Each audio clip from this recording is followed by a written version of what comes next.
Hello everyone, शुभ संध्याकाळ, good evening, welcome back to my channel. तो अभी बज रहे हैं 5:29। आज मैं सुबह काफ़ी लेट उठा था तो मैं रनिंग के लिए भी नहीं जा पाया।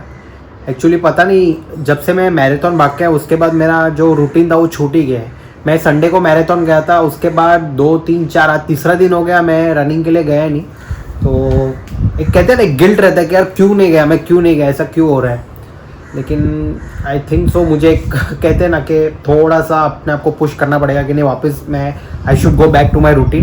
क्योंकि मैंने जो मेरा लास्ट रूटीन मैंने किया था, आई थिंक वो लास्ट थर्सडे, मुझे पक्का याद नहीं है मैंने कभी किया था, लेकिन हो गया, एक हफ्ता तो हो गया होगा। उसके बाद मैं इतना रेगुलर नहीं था। उसके बाद अरे हाँ करेक्ट, मैं फ्राइडे को गया था। फ्राइडे मैंने अपना आखिरी जो रन था वो मैंने कंप्लीट किया था। सैटरडे मैंने लीव लिया था और मैंने रेस्ट दिया था अपने आप को। और फर्स्ट को मैं गया था मैराथन के लिए। यस, तो 1 2 3 4 और 5, आज 5वां दिन है। तो 5 दिन से मैं अपने रूटीन में नहीं हूँ, लेकिन मुझे जल्दी रूटीन में आना पड़ेगा। और कल जब डैडी का मैच था, क्रिकेट मैच, तो कल मेरा क्लास भी था, वो भी मैं नहीं जा पाया क्योंकि मुझे शॉप पे पहुँचना था। अभी कल मेरा क्लास है, कल थर्सडे है, तो देखता हूँ अभी कैसे, क्योंकि 12 बजे का क्लास रहता है। तो मुझे जल्दी से अगर मैं उठ के भी अगर मैं कर लेता हूँ मेरा रन कंप्लीट, तो मैं क्लास के लिए जा पाऊँगा। तो या अभी फ़िलहाल शॉप पे चलते हैं, बाकी की बातें वहीं करेंगे।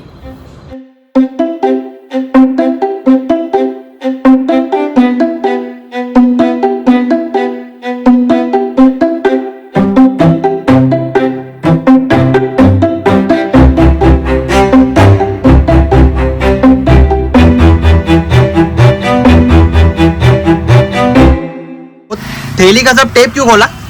वो थैली इसलिए खोला भाई, हमारा माल एक्स्ट्रा इधर पड़ा है। किधर है? ये देखो, ये सब हमको सुबह शाम रोज डेली ऊपर नीचे करना पड़ता है। तो अभी ये थैली में डाल के पूरा ऊपर डालना पड़ेगा। ये 2-2 4-4 5-5 करके ऊपर डाले।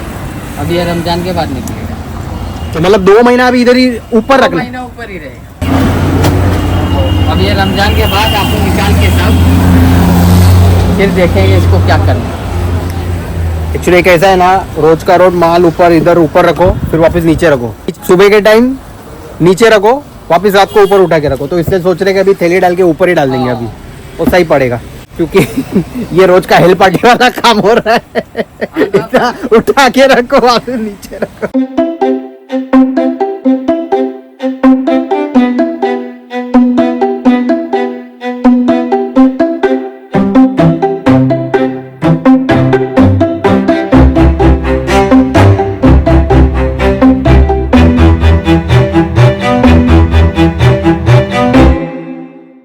इतना मैच चल रहा है ना शॉप पे, कुछ बोल नहीं सकते। ये अभी भी ये फैब्रिक का हम सोच रहे कि कहाँ पर डालें।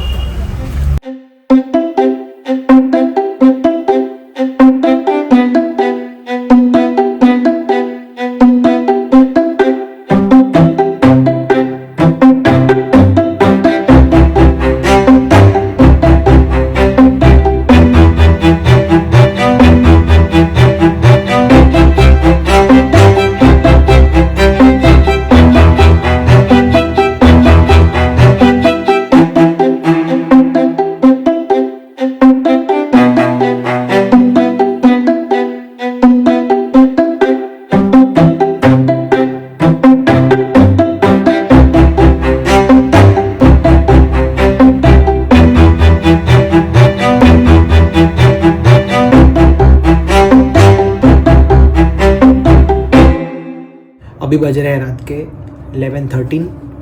अभी कैसा है ना, ये 1 महीना फुल बिजी चलेगा। आई थिंक 19 से स्टार्ट हो रहा है और रमज़ान, और 19 मार्च तक।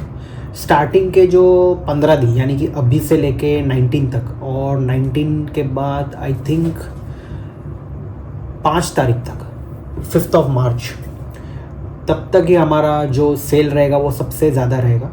उसके बाद धीरे धीरे कम होता जाएगा, क्योंकि उसके बाद फिर टेलर कपड़े नहीं लेते, क्योंकि जो उनका पेंडिंग ऑर्डर रहता है पहले का, तो वो हिसाब से वो लोग बोलते हैं कि नहीं, हम अभी ऑर्डर नहीं लेते। तो हमारा जो भी अभी सेल रहेगा वो अभी 1 महीने का ही है, अब आज से मैं स्टार्ट करूँ तो। और उसके बाद मैं थोड़ा सा फ्री हो जाऊँगा। 20 आई थिंक 19 या 20 को ईद है, तो लास्ट के 3-4 दिन तो फुल रेडीमेड, जो जिनके पास रेडीमेड रहता है तो उनके पास कस्टमर्स बहुत ज़्यादा रहते हैं, सेल उनका ज़्यादा रहता है, क्योंकि एंड मोमेंट पे फिर रेडीमेड ही काम में आता है। क्योंकि अब मुझे पता है कि अगर मैं अगर कपड़ा लेता हूँ और टेलर मुझे सिल के नहीं देगा तो लास्ट में जो ऑप्शन बचता है वो रेडीमेड है। तो वो हिसाब से फिर रेडीमेड लास्ट के 2-3 दिन उनके पास फुल कस्टमर्स रहते हैं और फिर हम एकदम फ्री हो जाते हैं कि हमारा काम हो गया अभी। तो एक्चुअली हमारा बिज़नेस पूरा टेलर के ऊपर डिपेंड करता है, क्योंकि मेरे खुद के पास टेलर नहीं है। तो अगर टेलर होता मेरे शॉप पे ही, तो जहाँ अगर मैं ही फैब्रिक बेच रहा हूँ, मैं ही अगर स्टिच करके देता हूँ तो उससे फ़र्क पड़ता है काफ़ी। तो मैं टेलर से पूछ सकता हूँ कि हम कितने ऑर्डर ले सकते हैं और कितना हम सेल करें, क्योंकि कैसा है ना, मेरे कॉन्टैक्ट्स में है टेलर, लेकिन मुझे ये नहीं पता है कि एक टेलर कितना जोड़ी सिल के देगा, वो कितने पैंट शर्ट सिल के देगा, वो कितना कुर्ता पैजामा वो सिल के देगा। तो मान लो किसी टेलर के पास अगर 5 कारीगर है सिलने के लिए, तो मान लो अगर वो पूरे महीने में बोलेगा कि मैं सिर्फ 200 पैंट पीस और 200 कुर्ते ही ले सकता हूँ, किसी के पास 10 कारीगर है, किसी के पास 15 कारीगर है, तो वो हिसाब से वो क्वांटिटी ज़्यादा ले सकता है।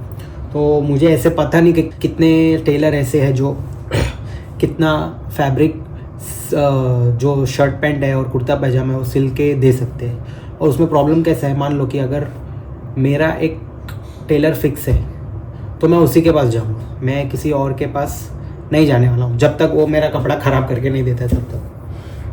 तो अगर मान लो मैं अगर किसी टेलर को रेकमेंड भी करता हूँ कि हाँ आप मेरे पास लेते हो तो ये टेलर के पास चले जाओ, लेकिन वो ऑलरेडी उनका कहीं टेलर है तो वो लोग मना ही करेंगे, वो बोलेंगे हमको इनके पास नहीं जाना है, हमको जो हमारा टेलर है हम उनके पास ही जाएंगे। तो वो सही भी है, हम फिर उनको फोर्स नहीं कर सकते कि आपको उनके पास ही जाना पड़ेगा। तो बहुत सारे टेलर ऐसे भी है जो हमें कस्टमर्स भेजते भी, ताकि वो जो कपड़ा ले सके तो वापस उन्हें हमें भी बिज़नेस मिले और उनको भी बिज़नेस मिले। तो ये थोड़ा ऊपर नीचे चलते रहता है हमारा।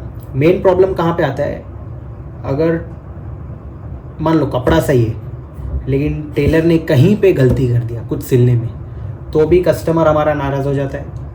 और अगर कपड़ा गलत है, मतलब कपड़ा हमने ख़राब दे दिया भूल से, ऐसे तो नहीं रखते हम लोग, लेकिन कभी कभार वो अगर हो गया और टेलर ने सही सिल के दिया तो भी कस्टमर नाराज़ होता है।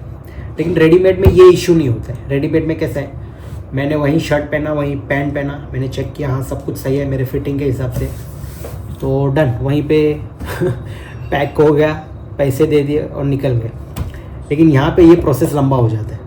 यहाँ पे फैब्रिक सिलेक्ट करो, फैब्रिक सिलेक्ट करने के बाद टेलर सिलेक्ट करना पड़ता है, टेलर कौन सा अच्छा है, तो वो हमसे ही पूछते हैं कि टेलर कौन सा अच्छा है आप बताओ। मैं बोला ठीक है बताता हूँ, तो हम उनके पास भेजते हैं। उसके बाद वो उन्हें बहुत सारे सवाल पूछते हैं, आपको यहाँ से टाइट चाहिए, यहाँ से लूज़ चाहिए, कैसा चाहिए, कितने पॉकेट चाहिए, और आपको ये स्ट्राइप्स कैसा चाहिए, वो कैसा चाहिए, अलग अलग तरह के सवाल पूछते हैं, यहाँ से लूज़ टाइट सब कुछ पूछते हैं। उसके बाद भी आप उन्हें इतना पैसे देकर भी अगर कुछ ऊपर नीचे हो जाता है ना, तो कस्टमर इरिटेट हो जाता है, बोलता है इतना महंगा कपड़ा लो, उसके बाद 4-5 दिन रुको, उसके बाद टेलर जब सिल के देगा तो ऑलमोस्ट वो प्रोसेस मान लो ना 1 हफ्ते का हो जाता है, डिपेंडिंग ऑन द ऑर्डर जो टेलर के पास पड़ा हुआ है।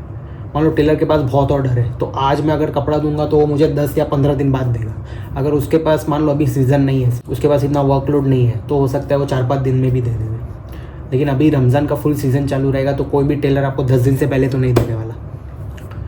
तो वहाँ पे कस्टमर थोड़ा कभी कभी इरिटेट हो जाता है कि यार इतना महंगा लेके भी हमें जैसा चाहिए था वैसे पहनने नहीं मिला। तो वो हमारे लिए ऑलवेज़ एक चैलेंज रहता है, पहले भी था अभी भी है।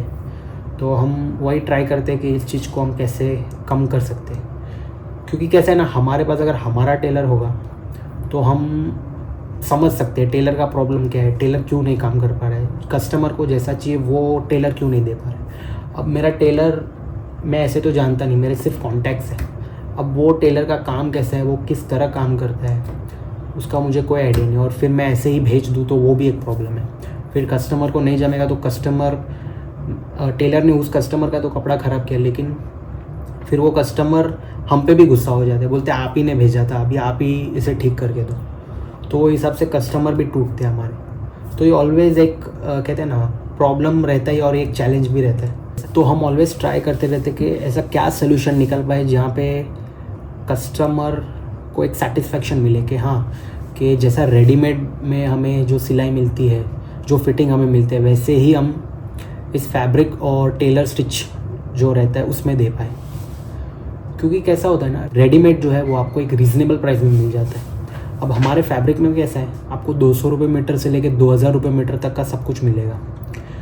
वो ख़रीदने के बाद आपको टेलर को भी पैसा देना है स्टिचिंग का, तो वो भी अराउंड, अगर आप एकदम मिनिमम से मिनिमम भी पकड़ो तो 850 से 900 रुपया तो कहीं नहीं है। मैं सिर्फ शर्ट पैंट की बात कर रहा हूँ। कुर्ता पैजामा तो आई थिंक 1200 से 1500 रुपया है, और अगर सीज़न रहेगा तो उनके रेट बढ़ जाते हैं। तो ये कुछ चैलेंजेस ऑलवेज़ रहते हैं। और ये टाइम जो रमज़ान का सीज़न है उसमें बहुत ज़्यादा फ़र्क रहेगा।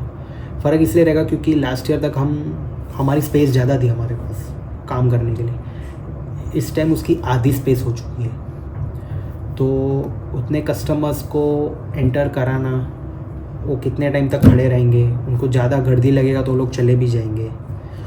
तो अभी मेरा, अगर मैं शॉप की स्पेस की बात करूँ तो मिनिमम मैं 5 या 6 या 7 कस्टमर्स, मैक्सिमम 7 कस्टमर्स ले सकता हूँ। उससे ज़्यादा तो फिर दुकान में जगह ही नहीं रहेगा, क्योंकि हमारा जो काउंटर है वो सिंगल काउंटर है अभी, खाली एक सिंगल काउंटर। पहले हमारा कैसा था, यू शेप में काउंटर था, तो वो इतना बड़ा था वो काउंटर कि मैं आराम से कम 12 से 15 कस्टमर्स आ सकते थे एट अ टाइम। लेकिन अभी उसके आधा हो गए, तो वो ये साल एक बहुत बड़ा चैलेंज रहेगा। तो देखते आगे कैसा होता है। तो इसी के साथ ये व्लॉग समाप्त करते हैं। Thank you so much for watching this vlog. Please subscribe my channel. Take care, शुभ रात्रि, गुड नाइट, बाय बाय।